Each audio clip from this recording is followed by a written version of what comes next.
때는 1784년 정저축이 8년. 중국에서 한국인 최초로 영세를 받고 귀국한 이승훈이 자신을 신앙의 길로 이끈 친구 200의 집으로 서학자들을 불러 모읍니다.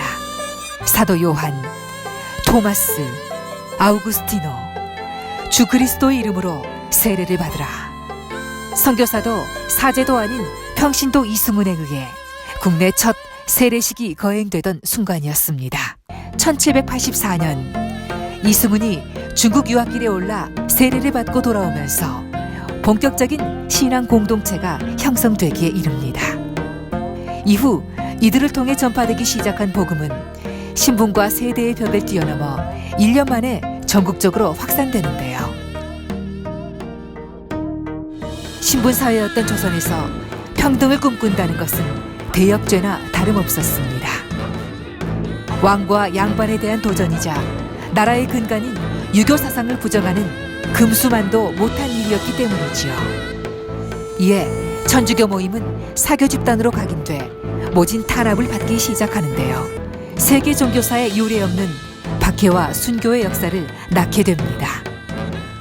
신앙의 자유가 허락되지 않았던 땅, 이 거대한 소용돌이 앞에 곡성도 자유로울 수는 없었습니다. 1827년 곡성에서 일어난 정예박해는 조선에서 7번째로 일어난 박해인데 여기에 관련되어 있는 기록은 그동안 단 한 가지였습니다. 지금 이 책인데 한국 천주교사에서 샤를르 달레 신부님께서 프랑스 외방 선교원에서 근무를 하시면서 1874년에 간행한 책입니다. 이 간행한 책에 곡성 정예박해에 대해서 언급이 되어 있는데요. 조선 천주교사에서 샤를르 달레 신부가 이야기를 했던 것 같이 각 고을에서 문초를 받았던 내용은 알려지지 않았다고 했는데 그 문초 받은 내용이 우리 일송록 1827년 4월 23일자에 실려 있는 거죠. 그동안 한국 천주교사, 그러니까 사찬이죠. 우리나라 정부에서 기록한 관찬이 아닌, 그래서 정예박해 그리고 곡성이 어떻게 보면 우리 지역 주민 또는 사학에서 인정을 받지를 못한다라고도 볼 수 있는데 우리 대한민국 한 역사의 한 부분이었고, 그리고 우리 곡성, 나아가서는 조선의 큰 영향을 끼친 대사건이었다라는 게 정식으로 증명이 된 겁니다. 험준한 산자락에 둥지를 튼 곡성의 작은 마을. 여느 시골 마을과 다름없는 이 평화로운 풍경 뒤엔 핍박과 억압 속에 신음하던 천주교 신도들의 상흔이 어려 있는데요. 조선 조정의 박해를 피해 깊은 산골짜까지 숨어들게 된 전국 각지의 신도들. 종교적 신념을 지키기 위해 신분과 재산, 고향을 버리고 온 곡성에서 이들은 옹기장이로 살아가게 됩니다. 박해 속 신락 같은 희망이 돼 주었던 옹기촌. 허나 이제는 텅 빈 풍경만 가득합니다. 새로운 세상을 꿈꾸었던 대가로 목숨을 잃어야만 했던 천주교 신자들. 그들이 핍박받던 길은 이제 성지 순례길이라는 이름으로 남겨져 있는데요. 단고개를 넘어서 지금 현재 곡성군 청사가 있는 이 자리로 끌려와서 문초를 받게 됩니다. 지금 이곳은 조선 초기부터 1896년까지 전라남북도, 제주도까지 관할했던 전라감영입니다. 앞에 보이는 건물은 선화당인데 이 건물은 당시 전라관찰사가 업무를 보던 집무실입니다. 곡성 덕실마을 천주교우들이 곡성 현감의 취조 끝에 이곳으로 이송이 되어서 전라관찰사 이광문의 취조를 받았습니다. 더불어서 곡성에서 시작된 정예박해가 전라도 각지로 순창, 임실, 고산 등지로 파급이 되면서 그쪽에 있는 천주교우들 약 240여 명이 잡혀와서 이쪽에서 갖은 문초를 받게 됩니다. 같은 기억을 간직한 땅이 있습니다. 이곳은 정예박해 당시 경상 가명이 있던 곳으로 경상도 관찰사의 처소로 쓰인 징청각입니다. 여러 차례 화재로 소실되었던 것을 대구광역시에서 1970년 공원 조성 때에 중수하였습니다.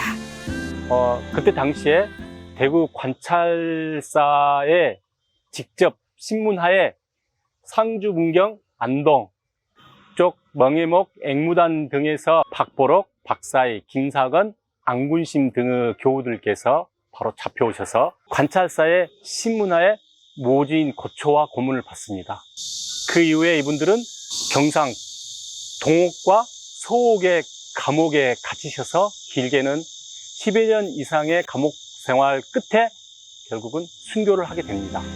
1601년 경상 감형이 대구에 설치된 후 죄인들을 잡아 가두는 감옥이 설치되었는데 순교자들이 고문과 옥살이의 고통 속에서도 형제애를 나누고 기도 생활을 하면서 간수와 주변 사람들에게 천주교 진리가 참되다는 것을 증명하였다고 합니다.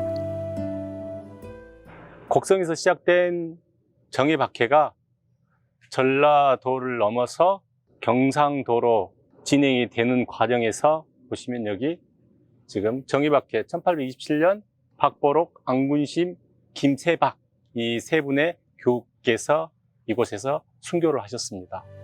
관덕정 순교기념관이 세워진 이곳은 경상도 전역에서 체포된 신자들이 경상 감형으로 이송되어 와서 순교했던 곳입니다. 정예박해 당시 경상도 순흥 곰지기 마을, 그러니까 지금의 봉화군 무례하면 오전리로 추정이 되는 곳입니다.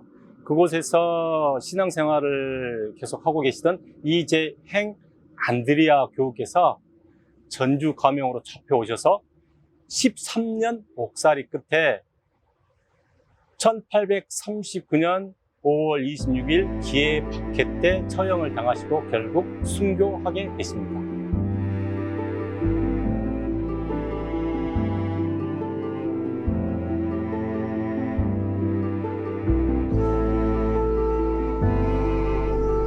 덕신마을 옹기천에서 길을 따라 곡성 읍내에 들어서면 순교의 역사가 쓰여진 옥터 성지와 마주합니다.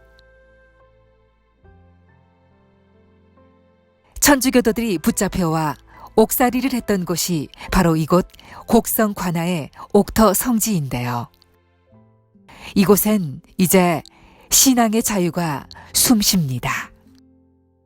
하롤드 헨리 대주교의 뜻에 의해 곡성 성당이 지어졌기 때문인데요. 야외에는 곡성 관하에 옥사가 복원돼 있는데요. 지난 2008년 곡성 성당 본당 설립 50주년을 기념해 세워진 것으로 당시 천주교도들의 참상과 불굴의 신앙 정신을 보여주고 있습니다. 신앙의 역사는 종교인만의 것이 아닌 우리의 현재를 이뤄낸 과거의 기록이기에 정예박해가 갖는 역사적 위상과 가치를 재조명하기 위해 노력하고 있습니다. 그렇다면 우리는 이를 어떻게 바라보고 해석해 미래의 이정표로 삼아야 할까요?